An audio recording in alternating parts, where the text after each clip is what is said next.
Good evening, students. Today we are here to learn a very important tense or very important part of the grammar, that is nothing but tense. So, we know, students, this is one of the important factors. This is one of the important lessons in English grammar. And so here we are going to learn how to study tenses regarding all exams like high school, junior college, senior college and competitive levels. या ठिकाणी आपण विद्यार्थी मित्रांनो काळाचा आपण अभ्यास करूया.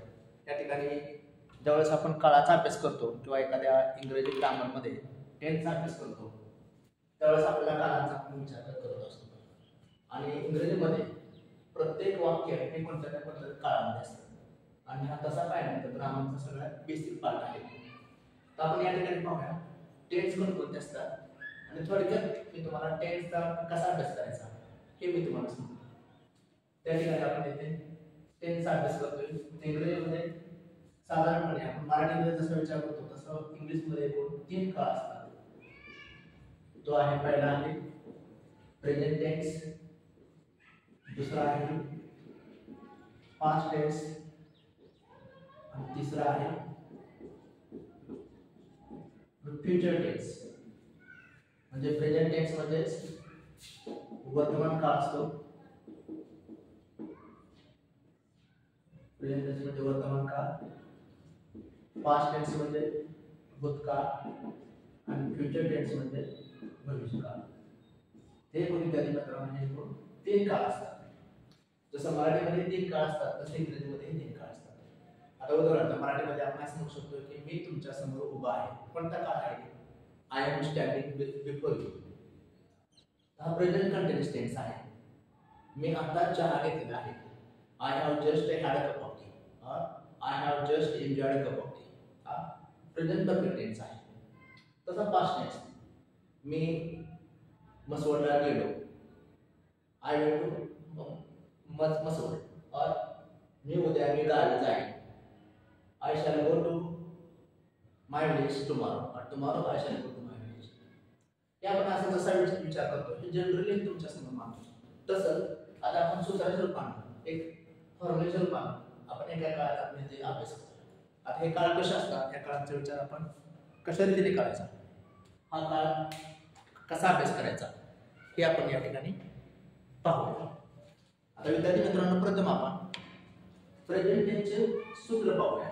आता सर्वांना मला अपेक्षित आहे की तुम्हाला सर्वांना टू बी रूप माहित असतील. वर्तमान काळामध्ये ए जा हे वर्तमान काळात टू बी रूप असतं. भूतकाळामध्ये वाज आणि वेळ आणि भविष्यकाळामध्ये शाल आणि विल. आता त्याचा सर्वनामाचा वापर कसा करतो तर I am, we are, you are, he she is आणि दे आर. भूतकाळाचं तर I was, we were, you were, he she was, they were. आणि भविष्यकाळाचं तर I shall be, we shall be, you will be, he she will be, they. आणि जर हॅवचं रूप असेल तर I have, we have, you have, he she it has, they have. भूतकाळाचं तर I have, we have, you have, he she it has, they have. आणि भविष्यकाळाचं तर I shall have, we shall have, you will have, he she it will have, they will have. आणि डूचं रूप असेल तर वर्तमान काळामध्ये I do, we do, you do, he, she does, they do. भूतकाळात तर I did, we did, you did, he, she did, they did. आणि भविष्यकाळ असेल तर I shall do, we shall do, you will do, he, she will do and they will do. तर हे सर्वसाधारण आपल्याला बेसिक आहे आपल्याला माहित असावे. आता आपण प्रेझेंट टेन्स मध्ये परत 4 प्रकार आहेत. त्याचा पहिला प्रकार आहे तो आहे simple present tense. Simple present tense ज्याला आपण म्हणतो साधा वर्तमान काळ. साधा वर्तमान काळ. आता साधा वर्तमान काळाचं ऍप्लिकेशन भरपूर आहे. जर एखादी घटना सतत घडत असेल, क्रियापद सत्य असेल किंवा हॅबिच्युअल ऍक्शन असेल किंवा प्रॅक्टिकल ट्रूथ असेल तर त्या घटना आपण साधा वर्तमान काळामध्ये सांगतो. The earth goes round to the sun, the earth is round और toy to make over. So अशी उदाहरणं असतात. आता या ठिकाणी आपण ऍप्लिकेशन बघणार, आपण फक्त इथं फॉर्म्युला बघणार. तर साधं वर्तमान काळाचा फॉर्म्युला काय आहे सिंपल प्रेझेंट टेन्स त्याचं सूत्र किंवा फॉर्म्युला काय असतं साधारणपणे हे मी तुमच्या समोर मांडतो. आता इंग्लिश मध्ये मांडतो थोडक्यात. एस म्हणजे सब्जेक्ट, पी म्हणजे वर्ब आणि ओ म्हणजे ऑब्जेक्ट. तर असा याचा सर्वसाधारण फॉर्म्युला आहे. सब्जेक्ट, वर्ब आणि ऑब्जेक्ट म्हणजे कर्ता, क्रियापद आणि कर्म. मराठीमध्ये कर्ता अगोदर असतो, कर्म नंतर असतो, क्रियापद शेवटी असतं. जसं मी आंबा खातो. पण इंग्लिश मध्ये हेच वाक्य कसं असतं, आय इट एन ॲपल. म्हणजे मराठीमध्ये सांगायचं म्हटलं तर मी खातो आंबा, पण मराठीत आपण असं म्हणतो मी आंबा खातो. तर हे तुमच्या समोर फॉर्म्युला आहे. त्या पद्धतीने आपण हे वाक्य तयार करूया. आता फॉर एक्झाम्पल एक एक्झाम्पल आपण या ठिकाणी पाहूया की ज्या ह्या काळाप्रमाणे चालेल. समजा आपण सब्जेक्ट आय घेतला आहे, आय आणि वर्ब येत आपण घेऊया इट म्हणजे खाणे, आय इट आम्ही ॲपल. त्या ठिकाणी आपण मी आंबा खातो हे वाक्य तुम्हाला कळलं. आता पहा, आता ते सगळ्यात महत्त्वाचं म्हणजे आपल्याला क्रियापदाचे तीन रूप माहित आहेत की पहिलं रूप आहे, दुसरं रूप एट आहे, तिसरं रूप इटन आहे आणि आय चे त्याला आपण इटिंग हे रूप असतं. इट एट इटर हे रूप आपल्याला सगळ्यांना माहिती पाहिजे. म्हणजे याचा अर्थ असा मी आंबा खातो.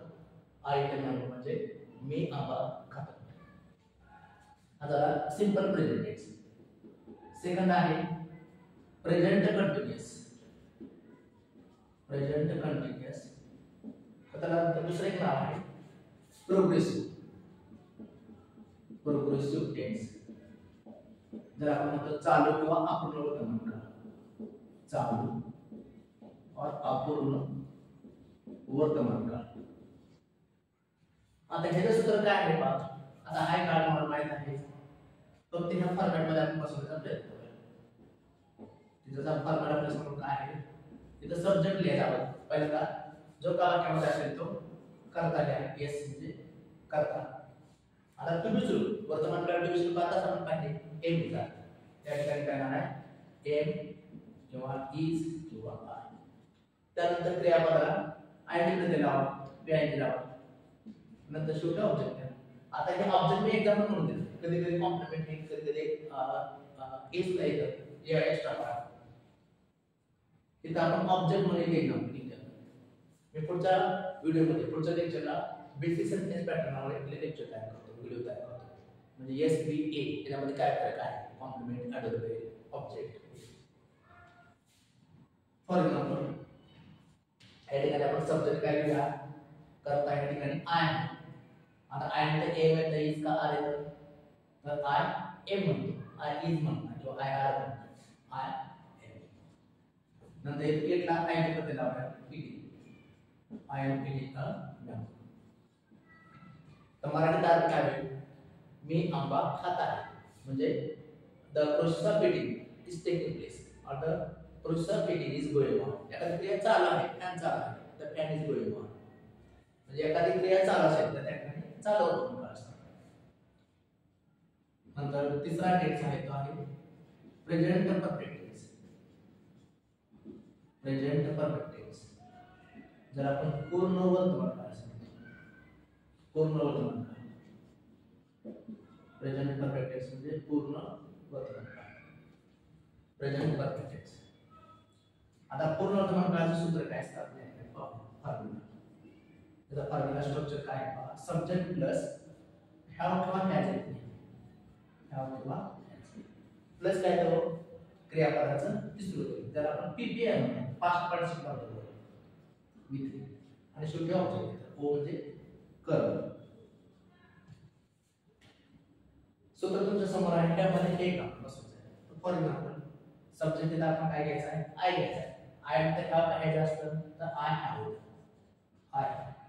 क्रियापद तिसरं पाहिलं ना तर इट आम्ही हॅव.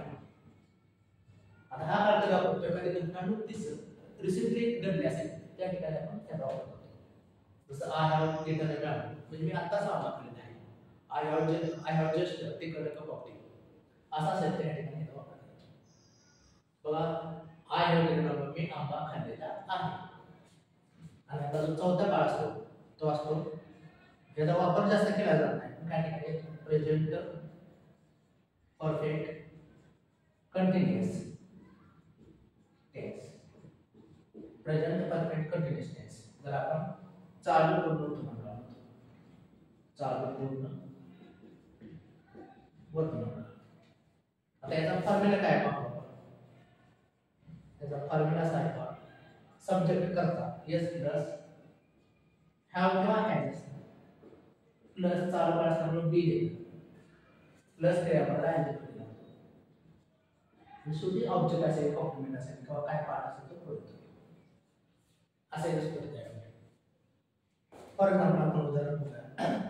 या ठिकाणी करता आय आहे, पुढे हॅव का हॅज तर हॅव, नंतर पुढे बी, त्यानंतर त्यापुढे आय हॅव बीन क्रियापद आहे त्यामध्ये पीटी अम्यानो. म्हणजे ह्या वाक्याचा विद्यार्थी मित्रांनो म्हणतात असा की मी आंबा खात आलेला आहे. या ठिकाणी प्रेझेंट टेन्स आपण 4 प्रकार पाहिले, म्हणजे 4 सब टाइप्स पाहिले. सिंपल प्रेझेंट टेन्स सूत्र आहे S V O I N. Present continuous tense S K जा P I G plus O I N. Present perfect tense S have has P 3 O I have N. and then present perfect continuous tense yes have has been png o I have been. आता आहे का आपण इथे present tense पाहिला. त्या ठिकाणी आपण इथे पास्ट टेन्स पाहू. आता प्रेझेंट टेन्स जसा प्रेझेंट टेन्स पाहिला तसा आपल्या ठिकाणी आपण इथे पास्ट टेन्स पाहू.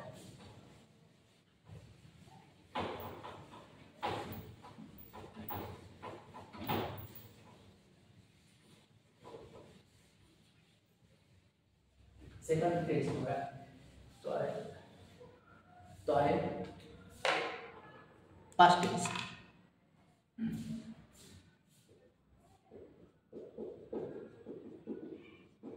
आता पास्ट टेन्स या शब्दाचा अर्थ असतो भूतकाळ. भूतकाळ म्हणजे काही घटना घडलेली असते अशा. त्याच्यामध्ये परत 4 प्रकार असतात. भूतकाळामध्ये परत 4 प्रकार आहेत. ते कोणते आहेत बघा. पहिला आहे simple past tense. Simple past tense जर आपण म्हणतो साधा भूतकाळ, साधा भूतकाळ. सिंपल पास्ट टेन्स म्हणजे साधा. एखादी घटना घडलेली असते, घडली आहे असं दाखवायचं. आता याचं सूत्र किंवा फॉर्म्युला काय बघा आपण या ठिकाणी. याचा फॉर्म्युला काय असतो, सब्जेक्ट एस म्हणजे करता, सब्जेक्ट प्लस या ठिकाणी एस कॅपिटल एस असतो, S plus P plus O. जो आपण सूत्र जे सूत्र सिंपल प्रेझेंट मध्ये पाहिले होते तेच सूत्र याच्यामध्ये सुद्धा आहे. पण फरक काय आहे, इथं क्रियापदाचा सेकंड रूप असतो P plus S plus P. For example बघा, आपण सब्जेक्ट आपण काय घेतो, आपण आय घेतो. Q2 काय घ्यायचं, क्रियापद दुसरं रूप घ्यायचं आय एट. आणि ऑब्जेक्ट काय घ्यायचं आपल्याला इथं मराठीत अर्थ कसा होईल, मी आंबा खाल्ला. Simple past tense. त्यानंतर सेकंड आहे past continuous tense. Past continuous जर आपण चालू भूतकाळ म्हणतो, चालू किंवा आपण चालू भूतकाळ जर आपण चालू भूतकाळ म्हणतो, मग चालू भूतकाळाचं सूत्र काय बघा आपण इथे. फॉर एक्झाम्पल काय आहे त्याचं, त्याचं सूत्र काय चालू भूतकाळाचं ते आहे एस प्लस was किंवा were to be to be yes plus to be form yes plus was किंवा were प्लस पुढे काय करू क्रियापदाला वी आय म्हणजे काय क्रियापदाला अपत्य आय आय करते प्लस इथे आपण ऑब्जेक्ट घेतले.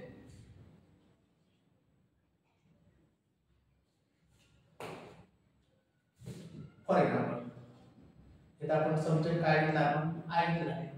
आय नंतर वॉज येते का वेळ येतं, काय नंतर was I was eating a mango. I was eating a mango. मराठीला अर्थ काय झाला, मी आंबा खात होतो. खाण्याची क्रिया चालू होते. त्यानंतर तिसरा काळ आहे तो आहे past perfect tense. Past perfect tense ज्याला आपण पूर्ण भूतकाळ म्हणतो.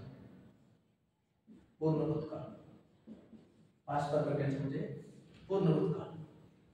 तर पूर्ण भूतकाळाचं सूत्र किंवा फॉर्म्युला काय असतो बघूया आपण ते. स्ट्रक्चर काय असतं, सब्जेक्ट येतं एस प्लस हॅव आणि ह्याचा भूतकाळ हॅड असतो S plus had plus V3 that is the PP and then object.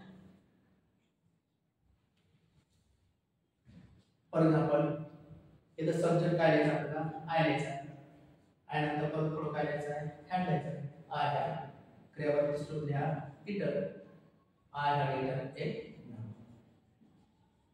मराठीत आता काय मी आंबा खाल्लेला होता. मी आंबा खाल्ला, मी आंबा खात होतो, मी आंबा खाल्लेला होता. आणि चौथा काळ आहे का तो आहे past perfect. Past perfect continuous, past perfect continuous tense. जर आपण काय म्हणतो चालू पूर्ण भूतकाळ, चालू पूर्ण भूतकाळ, चालू पूर्ण भूतकाळ. आता याचा फॉर्म्युला काय असतो बघा, subject plus S plus had been असेल प्लस बी आय हे आपण प्लस ऑब्जेक्ट.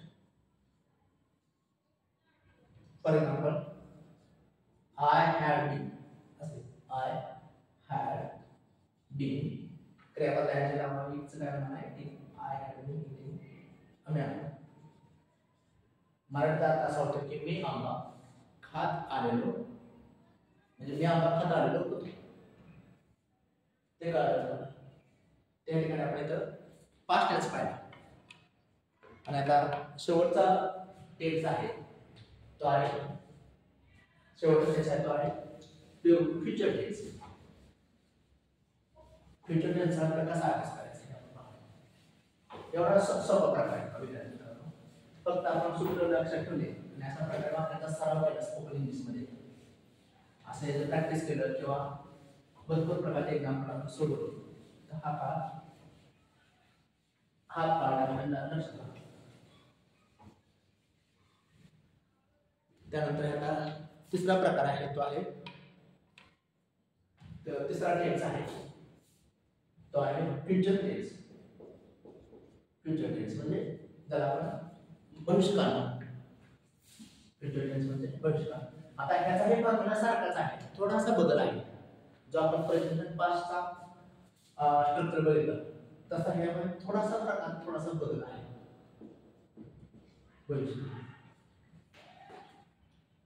आता फ्युचर टेन्स मध्ये परत त्याचा पहिला प्रकार आहे simple future tense. Simple future tense ज्याला आपण साधा भविष्यकाळ असं म्हणतो. साधा भविष्यकाळ, सिंपल फ्युचर टेन्स म्हणजे साधा भविष्यकाळ. आता साधा भविष्यकाळाचं फॉर्म्युला किंवा सूत्र बघा. त्याचा फॉर्म्युला काय असतो, तर सब्जेक्ट पहिल्यांदा सब्जेक्ट असतोच प्रत्येक वाक्यामध्ये, हा येस असतोच, येस प्लस इथं मात्र शाल किंवा विल येते त्याला, yes plus shall public will. त्यानंतर वर्ब येतं आणि नंतर काय असेल ते ऑब्जेक्ट येतं. त्या ठिकाणी बघा त्या कर्त्यानंतर शाल किंवा विलचा वापर करायचा. आता आय म्हणजे मी शाल येते. आता स्पोकन इंग्लिश मध्ये बरेच लोक आय नंतर विलचा वापर करतात.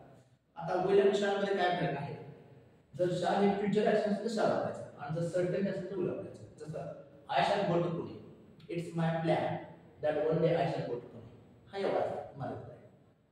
पण मी असं म्हटलं I will go to Pune, certainly definitely I will go to Pune. त्यामुळे ग्रॅमॅटिकली आय नंतर नेहमी शालचा वापर केला जातो. या ठिकाणी पहा आय नंतर शाल, आय शाल इटर मँगो, मी आंबा खाईल असा प्रकार झाला, मी आंबा खाईल. आता सिंपल फ्युचर टेन्स. सेकंड आहे future continuous tense. Future continuous tense जर आपण चालू भविष्यकाळ सांगितलं, चालू भविष्यकाळ जर आपण चालू भविष्यकाळ सांगितलं, चालू भविष्यकाळाचं सूत्र किंवा फॉर्म्युला काय आहे पहा. त्याचा फॉर्म्युला आहे असाच आहे, सब्जेक्ट प्लस शाल किंवा विल, ते झाले शाल किंवा, इथं मात्र ज्यादा बी येते प्लस क्रियापद ऍडजेक्टिव्ह येतो की आहे आणि प्लस ऑब्जेक्ट आहे.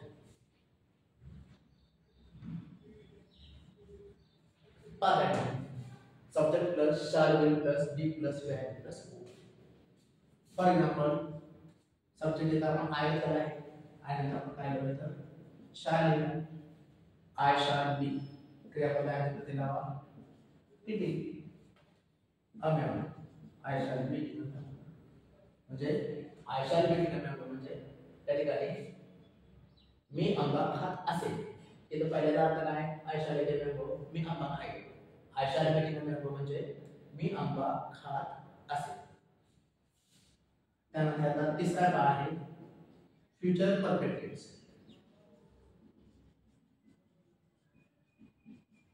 जर आपण पूर्ण भविष्यकाळ सांगतो, पूर्ण भविष्यकाळ, आता पूर्ण भविष्यकाळाचा फॉर्म्युला काय होता या ठिकाणी, म्हणजे स्ट्रक्चर काय होता, तर सब्जेक्ट प्लस या ठिकाणी शाल किंवा विल, शाल प्लस विल, मात्र इथं काय आहे आणि हाव किंवा आहे, शाल प्लस विल प्लस प्लस व्ही3 म्हणजे काय आपल्याला दिसतो आणि शेवटी ऑब्जेक्ट. हे स्ट्रक्चर आहे S plus shall will plus have plus V3 plus O. For example इथं सब्जेक्ट इथं आय आला, आय शाल हॅव, पुढे काय लिहिलं आय तिथं शाल लिहिलं, शाल का हो शाल हॅव क्रियापद दुसरं इथं अनार. हे आपल्याला मराठीत अर्थ काय, मी आंबा खाल्लेला असेल, मी आंबा खाल्लेला असेल. आणि आता चौथा प्रकार आहे future perfect, future perfect continuous tense. त्याचा अर्थ आहे चालू पूर्ण भविष्य, चालू पूर्ण भविष्यकाळ, चालू पूर्ण भविष्यकाळ. आता चालू पूर्ण भविष्यकाळाचं सूत्र किंवा फॉर्म्युला काय असतो बघा आपल्या इथं, subject plus shall object will plus plus be plus क्रियापद ऍडजेक्टिव्ह आणि प्लस ऑब्जेक्ट. ते ह्याचं स्ट्रक्चर आहे, ह्याचं सूत्र आहे. फॉर एक्झाम्पल बघा आपण इथं सब्जेक्ट काय आपल्याला घ्यायचा आहे, आय घ्यायचा आहे, आय नंतर शाल काय होईल तर शाल, आय शाल, नंतर पुढे काय देणार तर have, I shall have be क्रियापद adjective, I shall have been eating अमेव, I shall have been eating. मराठीत अर्थ असा होईल मी आंबा खात आलेलो आहे, मी आंबा खात आलेलो असेल. तर या ठिकाणी मी तुम्हाला विद्यार्थी मित्रांनो थोडक्यात हा जो टेटचा जो काय पार्ट आहे त्याचं स्ट्रक्चर कसं असतं हे मी तुम्हाला थोडक्यात सांगण्याचा प्रयत्न केला. आणि मला वाटतं विद्यार्थी मित्रांनो तुम्हाला हा पार्ट सगळ्या प्रकारे समजत असेल. थोडक्यात तुम्हाला स्ट्रक्चर कसं असतात, फॉर्म्युले कसं असतात हे कसं लक्षात ठेवायचं, त्यामध्ये तुम्हाला अगदी बेसिक पार्ट तुमच्यासाठी तयार केला. ते सर्वसाधारण स्ट्रक्चर विद्यार्थ्यांना असतात, याच्यावर प्रश्न असतात, ज्युनियर कॉलेजला काय प्रश्न असतात आणि काय प्रश्न कॉम्प्युटर एक्झाम असतात त्याच्यावरती असतात. मला वाटतं हा प्रकार तुम्हाला सगळ्यांना समजला असेल.